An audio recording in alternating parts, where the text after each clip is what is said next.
Magandang gabi, pambungad sa ating newscast. Pawala-walang supply ng tubig pero mabigat sa bulsa ang singil. Yan ang reklamo ngayon ng ilang consumer sa local water concessionaire nila sa San Jose del Monte, Bulacan na Prime Water. May balitang A to Z exclusive si Ace Cruz. Hindi nakakapasok pa yan sa putol na tubo na lang na ito nakatabi ng kanilang metro diretso umiigib, sina Rosita ng magagamit na tubig. Hindi kasi maabot sa loob ng bahay ang tubig na sinusupply ng local water concessionaire na Prime Water.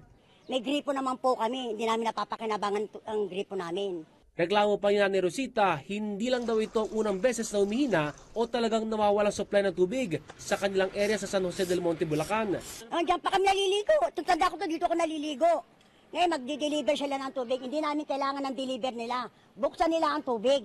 Ang pinakamasakit daw, sa kabila ng masamang serbisyo at halos walang magamit na tubig, malaki pa rin ang binabayaran nila buwan-buwan. Naghintay kami ng tubig, bubuksan nila ng alas 9:30. Tapos pagdating ng alas 10, wala na kaming tubig. Ang ilan, hindi na maiwasan ang galit sa local water concessionaire dahil sa hindi maasahang serbisyo at ipinost na online ang kanilang karanasan. Kabilang dito si Edlin na walang magawa kung hindi mag-igib ng tubig pati sa maliliit na basyo. Nahirapan kami, wala kaming pang-saing. Kaya kahit yung mga 1.5 bottle, kailangan lagyan ng tubig.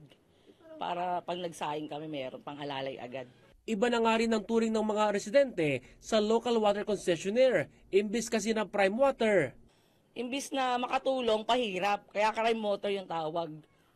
Minsan nga po pag may naniningil na maniningil kayo, magpuputol kayo, lagi naman kaming walang tubig. Sabi nga nung iba, akala namin naputulan na kami kasi lagi kaming walang tubig. Sa abiso ng local water concessionaire, may discount na 80 pesos sa water consumer nitong kumukonsumo ng 10 cubic meters pababa, habang 10 pesos naman na discount sa lalagpas dito.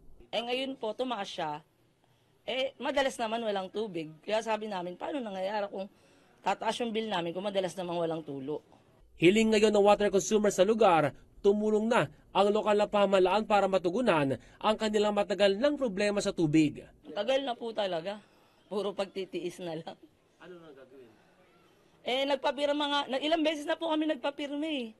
Yung sa nareklamo na sa Prime Water para masolusyonan, pero wala pa din po . Sinubukan ng news team na hingan na reaksyon ng water concessionaire sa punong tanggapan nito, pero walang humarap na kinatawan nito.